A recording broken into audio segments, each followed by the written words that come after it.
তমগ্ন ঘোষ রয়েছেন।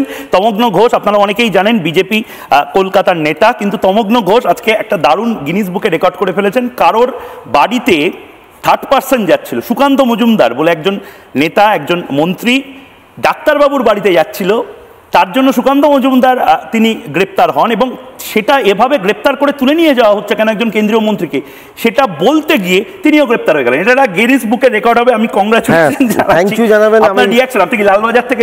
আমি লালবাজার থেকে ডাইরেক্ট এলাম।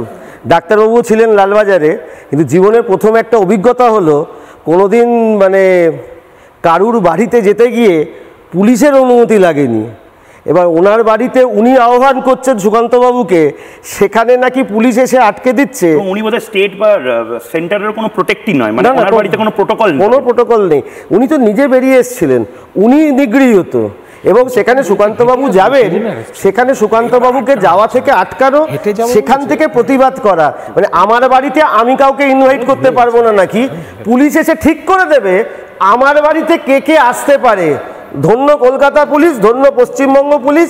এ পশ্চিমবঙ্গ যে কোথায় যাবে, আজকে পশ্চিমবঙ্গ দিবসে পশ্চিমবঙ্গের কালো দিন, এটাই হচ্ছে বর্তমান শাসক দলের। ঠিক যেন মনে হলো আমি নর্থ কোরিয়ায় বাস করি।